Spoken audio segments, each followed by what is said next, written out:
Bonjour et bienvenue sur Médien TV. Le succès donc du Maroc sur le plan sportif se confirme et continue donc de faire de donner de la joie, notamment à travers ce championnat du monde d'athlétisme qui se tient à Bucarest où le Maroc a récolté une médaille d'or et une médaille d'argent. Cela après donc la sensation des Lions de l'Atlas au mondial qui y ont participé. Cela aussi dans un contexte donc disons d'euphorie depuis les performances du Maroc à la Coupe du Monde 2022. Qu'est-ce qui explique ces succès et comment les pérenniser davantage? On va parler de tout cela avec notre invité. Il s'agit de Aziz Daouda. Aziz Daouda est le directeur technique et du développement à la Confédération africaine d'athlétisme. Bonjour à vous Aziz Daouda et merci d'avoir accepté notre invitation. Bonjour Monsieur Baldé. Alors, vous êtes de l'athlétisme.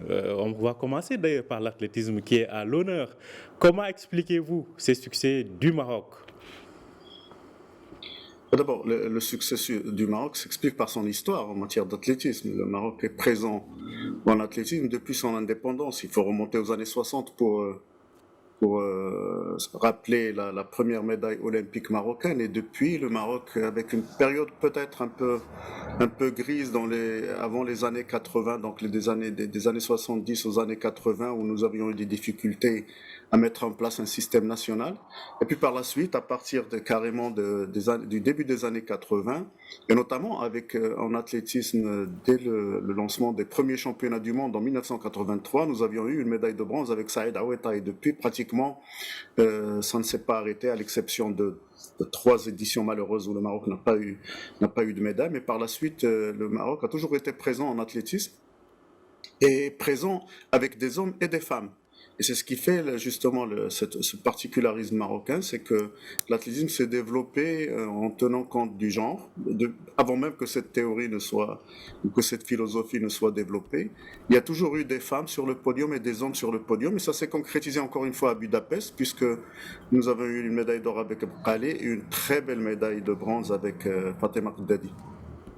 Une très belle médaille. Alors, disons, on va parler des autres disciplines, bien évidemment, le football, entre autres, on n'oubliera pas la boxe, bien évidemment. Mais selon vous, en termes de formation, comment les choses, disons, quel est le secret qui fait que finalement, la formation donne ses fruits aujourd'hui? Alors, pendant longtemps, le Maroc a souffert de manque de moyens dans le sport. Mais ceci s'est corrigé depuis une vingtaine d'années aujourd'hui. Et plus particulièrement depuis une dizaine d'années où le Maroc a compris que le seul moyen de figurer parmi les grandes nations du sport était de lancer des programmes de formation de sportifs et de formation de cadres. Et dans ce contexte, on a vu fleurir des académies, l'académie Mohamed VI de football, les centres et l'académie Mohamed VI d'athlétisme, les centres de préparation de karaté, le centre national de préparation de karaté, beaucoup de centres ont vu le jour et beaucoup de fédérations, même ne disposant pas, quand elles ne disposent pas de centres particuliers, s'est mise à la formation dans les centres nationaux qui sont l'Institut Moulay Rachid notamment, où se concentrent beaucoup de sportifs.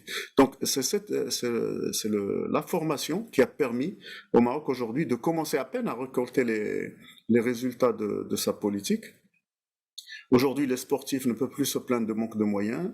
Les moyens sont à disposition, les moyens aussi de motivation des sportifs, puisque il faut rappeler que le Maroc dessert aux athlètes pratiquement les primes les plus élevées au monde. Nous sommes à 2 millions de dirhams pour une médaille olympique, ce qui n'est pas négligeable.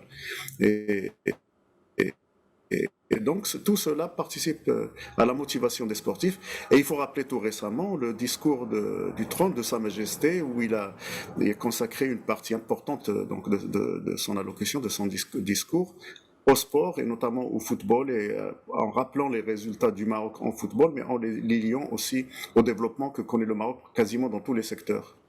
En tout cas, lors de ces championnats du monde d'athlétisme, je le rappelle, donc Sofiane El Bakkali a conservé son titre de champion du monde et recordman donc du 3000 mètres steeple. Fatima Zahra Gardadi a elle été médaillée de bronze, d'ailleurs qui a été félicitée hier dans un message du souverain, le roi Mohamed VI. Alors, la relève, qu'en est-il de la relève? Est-ce que la relève, on parle toujours d'athlétisme, il y a d'autres disciplines bien évidemment. Comment se prépare-t-elle cette relève? Alors, la relève, d'abord, il y a trois choses essentielles, je pense, à rappeler. Premièrement, que la relève a toujours existé. Ce n'est pas la relève qui a manqué à un moment donné de l'histoire du sportif du Maroc, mais c'est le fait de ne pas avoir travaillé convenablement. Le Maroc a sa démographie qui est connue, donc qui est constituée d'un pourcentage assez important de jeunes, et donc les jeunes sont disponibles. Il y a aussi une disponibilité des infrastructures, il y a une disponibilité de l'encadrement. Le problème, c'est c'est de mettre tout ça dans une équation où tous les facteurs se retrouvent regroupés en même temps. C'est comme un puzzle, si vous voulez.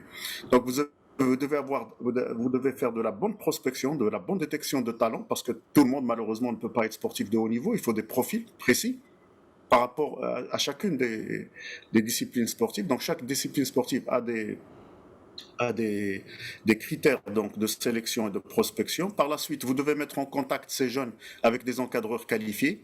Et en cela, malheureusement, il y a une déficience puisque notre système de formation des cadres est malheureusement défaillant, à mon humble avis, mais c'est l'avis aussi de tous ceux qui suivent de près la formation en matière d'éducation physique notamment et d'entraînement sportif.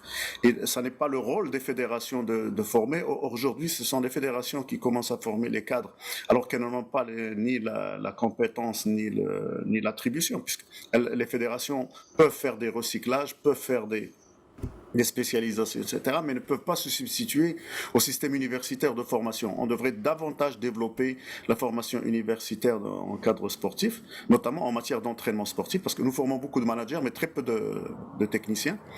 Et à partir de là, si vous mettez ensemble le talent ou le potentiel humain que vous allez détecter avec un encadrement qualifié dans un contexte matérialisé, c'est-à-dire un centre, des moyens de préparation, des moyens de récupération, vous ne pouvez obtenir que de très grandes performances. Moi, je pense que nous ne sommes qu'au début du cheminement et que les années à venir, si on nous continue bien évidemment à développer ce que nous sommes en train de développer actuellement, le Maroc deviendrait une grande puissance sportive. Le Maroc, donc, une grande puissance sportive en devenir. D'ailleurs, il y a pas mal de grands événements qui se profilent à l'horizon et dans lesquels le Maroc donc, est engagé en tant que candidat. On pense à l'organisation de la CAN 2025, mais aussi à celle du Mondial 2030 en co-candidature donc avec l'Espagne et le Portugal. Parmi ces disciplines qui ont fait la fierté du Maroc, il y a la boxe avec Fatma Zahra El Maradi, mais aussi il y a le foot, les Lions de l'Atlas, et puis récemment les Lions de l'Atlas qui ont fait une très belle sensation au mondial donc qui s'est joué en Australie et en Nouvelle-Zélande. Dans le domaine du foot, en quoi la politique des infrastructures a permis aujourd'hui de doter le Maroc de champions, disons, de standards internationaux et mondiaux? Alors, je pense que la création de l'Académie Mohamed VI a réveillé quelque chose dans le système sportif national. Ça a été un geste royal fort, donc un moment fort de l'histoire sportive du Maroc, de voir Sa Majesté en personne inaugurer une institution sportive. Et à partir de là, il y a eu aussi le développement d'infrastructures, notamment nos pelouses aujourd'hui permettent aux joueurs nationaux et aux joueurs en général de pratiquer leur art de la meilleure façon possible. Il y a aussi l'organisation qui a changé. Aujourd'hui, nous avons un championnat qui se tient, un championnat qui tient ses rendez-vous, qui respecte son calendrier, etc. Donc, c'est un ensemble. Ça n'est pas uniquement un des facteurs, c'est tous les facteurs réunis en même temps qui ont permis justement au Maroc de changer de visage, notamment au football. Aujourd'hui, nous sommes considérés comme étant l'un des meilleurs pays au monde, puisque nous avons été demi-finalistes, mais ceci n'est pas n'est pas en lui-même une finalité, ça n'est que le début d'un process. Et l'espoir des Marocains et l'espoir de tous, c'est de voir le Maroc concrétiser ce positionnement, mais aussi aller encore plus loin, puisque notre prétention aujourd'hui est d'organiser la Coupe du Monde. Et quand on organise une Coupe du Monde, ce n'est pas pour être dans les tribunes, mais c'est pour être actif sur les pelouses. Et pourquoi pas remporter cette Coupe du Monde de 2030. Parce que, vous voyez, je pense que les prétentions du Maroc, si vous me passez l'expression, sont légitimes. Nous sommes un pays de jeunes, nous avons toujours été un pays de sportifs, et aujourd'hui, il est légitime pour tout Marocain de rêver et de voir le rêve se concrétiser, parce que tout le monde peut rêver, mais concrétiser ses rêves, c'est un peu plus compliqué. Mais je pense que nous sommes dotés des moyens justement pour concrétiser ses rêves. Vous avez évoqué la boxe, il faut rappeler, pour être juste, que la boxe est la seule discipline en dehors de l'athlétisme à avoir remporté des médailles olympiques à aujourd'hui. Et donc, ce qui n'est pas normal, puisque je pense que il y a beaucoup de disciplines sportives pour lesquelles les Marocains sont doués et sont dotés de capacités extraordinaires, mais il faut que ces disciplines se mettent au travail et rejoignent le peloton de l'athlétisme, du football et de la boxe. Donc, je vois mal pourquoi le Maroc ne serait pas bon en tennis, en handball, en lutte, en haltérophilie. Enfin, il y a beaucoup de sports pour lesquels nous sommes très doués. En tout cas, cela d'ailleurs s'est confirmé lors des derniers jeux de la francophonie, durant lesquels le Maroc a récolté 53 médailles, sans parler des Jeux panarabes, donc durant lesquels le Maroc était placé 4e en termes de médailles cumulées. Justement, vous avez parlé de ces autres disciplines qui doivent se distinguer. Le tennis, le Maroc quand même a eu dans ce sens des champions à vocation, disons en tout cas de grandes figures de la boxe. Comment tirer aussi les autres disciplines qui représentent, disons, l'avenir aussi du sport? Je pense notamment entre autres au golf, je pense aux autres arts martiaux. Comment là aussi réussir à avoir les mêmes panachés que l'athlétisme et le football? C'est très simple, il y a un modèle aujourd'hui qui a prouvé son efficacité. L'athlétisme a commencé à être le premier sport à créer un centre national, puisque l'École nationale d'athlétisme, qui est devenue l'Institut national, remonte à la fin des années 80. Début des années 90, et tous les résultats que le Maroc a récoltés sont le fruit justement de cette politique, de cette vision. Ça se concrétise aujourd'hui dans le football, ça commence à se concrétiser dans le karaté. Il y a plusieurs sports comme ça qui commencent disons, à changer de figure et à bouger vers l'avant. Et je pense que le modèle est là, que le Maroc a développé son savoir-faire, un savoir-faire particulier, qui est celui de créer des institutions, des centres nationaux, des académies, et de pouvoir y mettre des sportifs talentueux, donc de créer un bon système de prospection. Et là, nous sommes un peu encore défaillants, puisque nous n'avons pas encore un système national de détection qui permette à des jeunes d'être en contact avec des prospecteurs de façon à ce que leur talent soit découvert et mis à disposition d'entraîneurs qualifiés, etc. Il faut encore peut-être réajuster certaines choses et huiler le système de façon à ce que ça devienne systématique. Il faudrait qu'on ait un système national de détection de talents, un système permanent de détection des talents. Bon, aujourd'hui, avec les établissements scolaires spécialisés qui recrutent des sportifs en collaboration avec les fédérations, ça commence à se concrétiser, mais je pense qu'il y a lieu de mettre un peu plus de science là-dedans, puisque prospecter est aussi un process scientifique précis. Alors justement, quand vous parlez de l'aspect scolaire, parce que rappelons-nous désormais, l'éducation et le scolaire sont liés dans un même département. Quand on voit des pays comme les États-Unis, les talents se détectent dans les universités. Vous avez évoqué le sujet. Comment faire en sorte que le milieu scolaire puisse être pourvoyeur de talents pour le sport? Alors, je pense que il faut pas se tromper. Le milieu scolaire n'est pas là pour former des sportifs de haut niveau. Bien je évidemment. pense qu'il est là d'abord pour initier les enfants, tous nos enfants, parce que tous nos enfants ont droit à une éducation physique correcte, ce qui n'est pas le cas aujourd'hui, et c'est dommage, parce qu'on a les moyens justement et on était d'ailleurs, notre système d'éducation physique était extraordinaire, il était cité en exemple à travers le monde. Aujourd'hui, nous avons des difficultés dans ce domaine-ci, mais le milieu scolaire devrait être le milieu où on met en contact, d'abord on détecte des talents, on les met en contact avec des enseignants d'éducation physique capables de les amener à une pratique et une psychomotricité développée, etc. Donc à les mettre en contact avec l'activité physique, mais ensuite à les orienter vers une activité sportive systématique. Et à partir de là, ce sont les clubs qui devraient prendre les relais, les fédérations, les centres nationaux, les académies de préparation.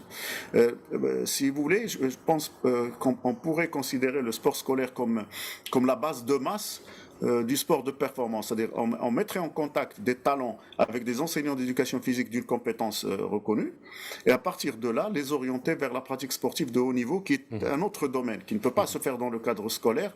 D'ailleurs, aux États-Unis, c'est au niveau de l'université que commencent à apparaître les sportifs de très haut niveau, parce qu'il y a un système qui encourage à cela, ce qui n'est pas le cas encore chez nous. Ça pourrait devenir le cas en dotant nos universités d'infrastructures sportives adéquates, en dotant nos universités d'enseignants et d'encadreurs en matière technique de sport, donc d'un certain niveau. Avec le temps, on pourrait arriver à un bon système de sport scolaire et de sport universitaire. Mais le but est de verser dans le sport civil, de toute façon. Effectivement. Alors, un autre point important, c'est la mise à niveau des infrastructures. On voit que quand même sur le plan des infrastructures de standard international, je parle notamment sur le plan footballistique, les choses sont là, et avec les perspectives d'organiser ces échéances en 2025 pour la CAN et probablement 2030 pour le mondial. Alors, comment accélérer justement cette politique d'infrastructure à tous les niveaux?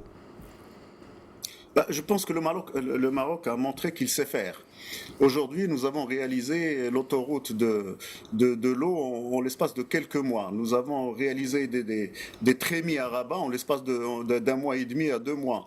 Nos entreprises sont devenues très performantes. Nous venons de réaliser un des plus grands ponts d'Afrique à Abidjan par une entreprise marocaine. Je pense que le Maroc a changé de visage. Nous sommes devenus, je ne dirais pas, je n'oserais pas dire une puissance économique et une puissance de savoir-faire, mais nous sommes en devenir, et nos entreprises ont montré tout un savoir-faire et une façon de concevoir les chantiers.